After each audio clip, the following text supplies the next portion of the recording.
On the eve of a football game, it is an unspoken but well-known rule by players that you don't say anything to try and get the dander of the other team up. But the superstar quarterback of the Dallas Cowboys just made the ultimate mistake, and we're going to talk about it. Stay tuned. What are we? What makes us what we are and what we're going to be? It's grit. It's what we started with last year, guys. Doesn't matter if you have one ass cheek and 3 toes. I will beat your ass. Can definitely compete with the big dogs. 10, 5, end zone, touchdown, Detroit Lions. You guys are unbelievable, man. I'm telling you. We are driven by Detroit. Hello, Detroit Lions friends and family members. Welcome on back to yet another episode of MCM Motor City Mania. I'm your host, David T. Pike, and as always, we're diving on in. My friends, I'm going to tell you this all right now. When it comes to football, I played football for going on when I was in 10 years, almost 11. I loved it. I loved everything about football. Still do, hence the reason why I do what I do right now. But when you play football, and I would say for the most part, almost any team competitive sport, there is typically a known rule that everybody follows, at least anybody with any sense. The rule pretty much is this: do not say or do anything that would get the other team, amped up more so than what they are. Don't give the other team more ammo. Don't give them more fuel to their fire. Because when you start saying something, now you're giving them free bulletin board material. Typically, by the time you get to the NFL level, that nonsense is stopped. Because at that point, 1, you're professionals, but also 2, hey, social media being what it is, the fact that it is the professional football league, the fact that the, freaking news is going to analyze and report everything, it would just be better and wiser if you didn't say anything at all and just stick to the normal professional lines that almost everybody uses. And especially in this case, when we're talking about the Dallas Cowboys. Dallas already knows going into this game against the Lions, they're going to be the hunted. They're going to be the ones that everybody is coming after. Why? Because of the fact of what happened last year in the very, very highly controversial, highly publicized game with the freaking, flag that was on Taylor Decker because supposedly he didn't report in, Dan Skipper did, and it's all that nonsense that is feeding into this particular situation. Everything about that is fueling this. Lions fans have not forgotten, the Lions players sure has not forgotten, and the coaches sure has not forgotten. If you think they've forgotten, please go back and see the replay of Dan Campbell screaming on the sideline to the referees, "I told you." They remember all too well. So, with that in mind, you would think that the Cowboys would have a very, very, well-known policy this week. Do not say anything, do not do anything to give the Lions more fuel, more ammunition before they come in here. And normally, when you have the rule like this that's broken, it's typically by a young player, a rookie, or somebody that's so far down on, the roster that typically it's like, whatever, this guy will be gone within a week and we'll just say, whatever, he just didn't work out and call it a day. But not this case.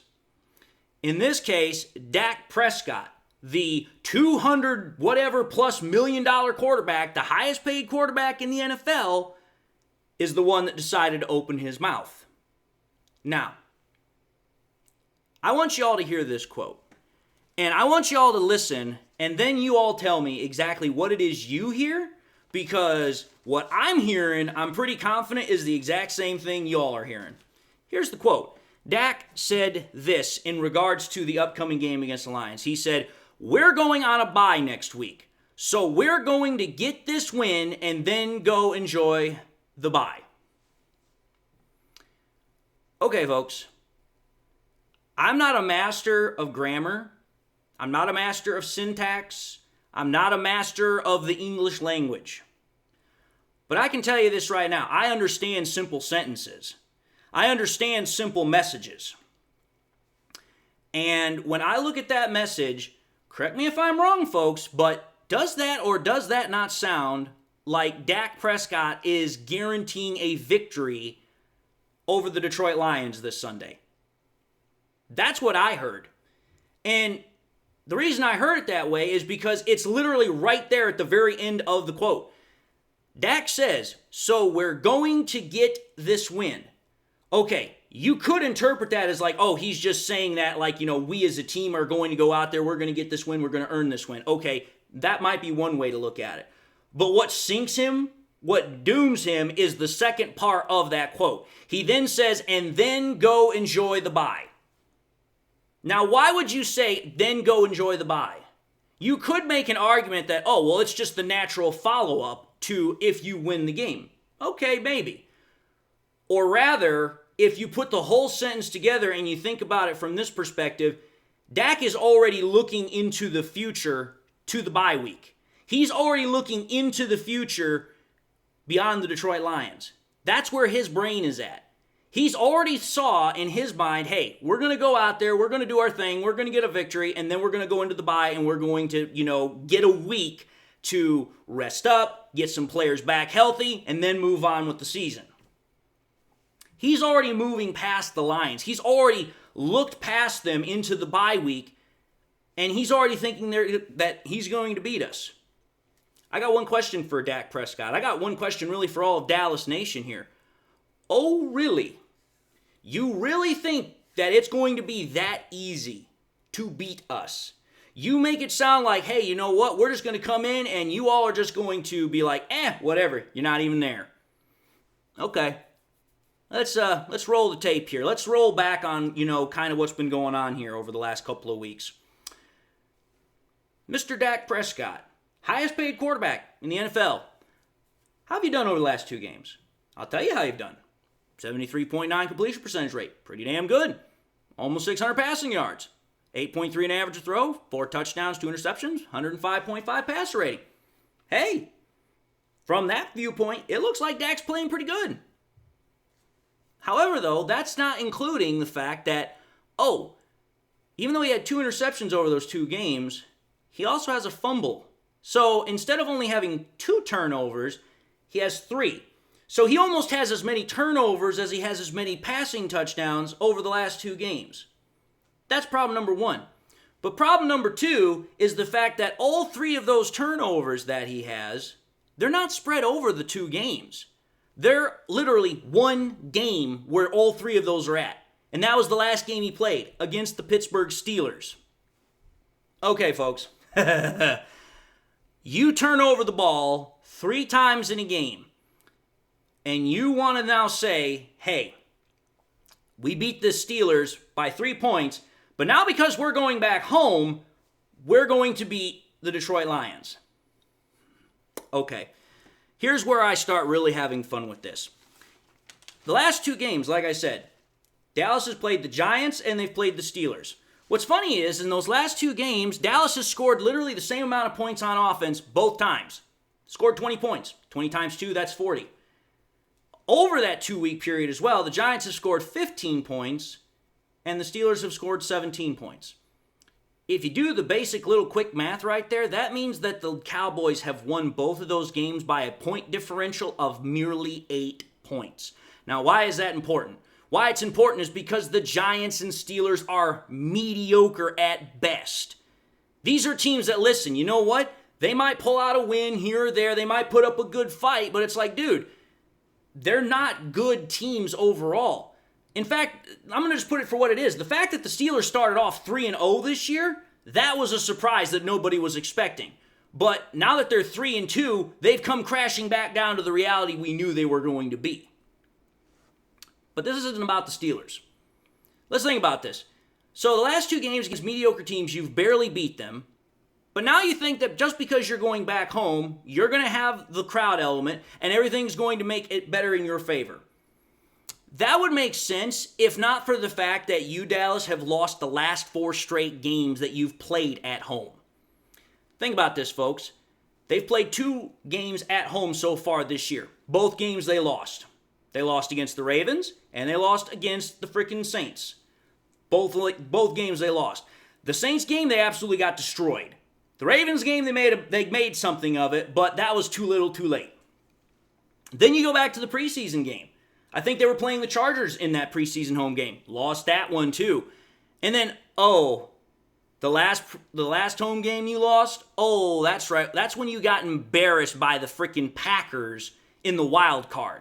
In fact, if we want to realistically go back to the last time the Dallas Cowboys won at home, that's right. It would have been when you guys cheated us on national primetime television, courtesy of the refs.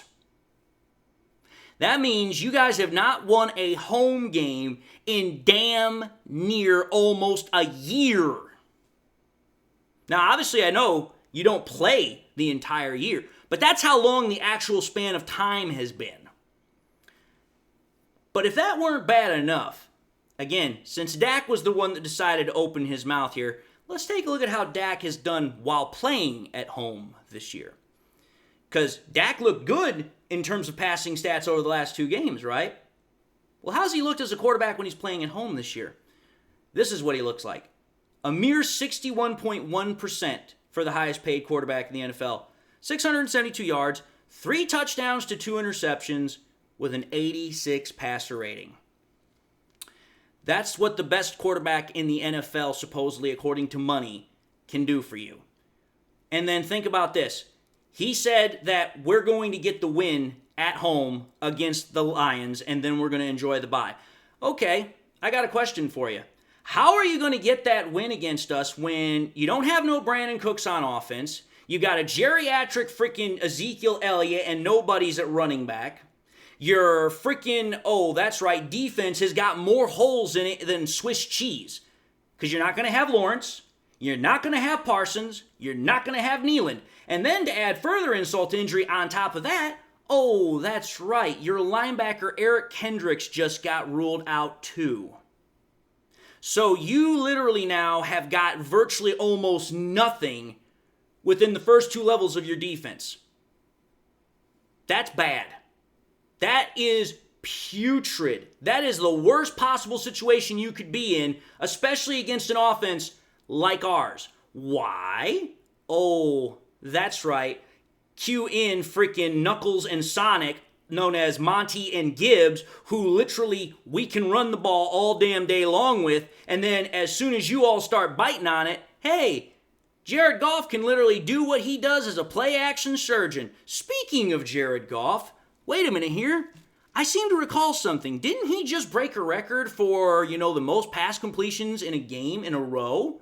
I think that's true. And then, wait a minute, didn't he also just tie a record for the highest completion percentage over a 2-game span since the freaking 1970 NFL merger?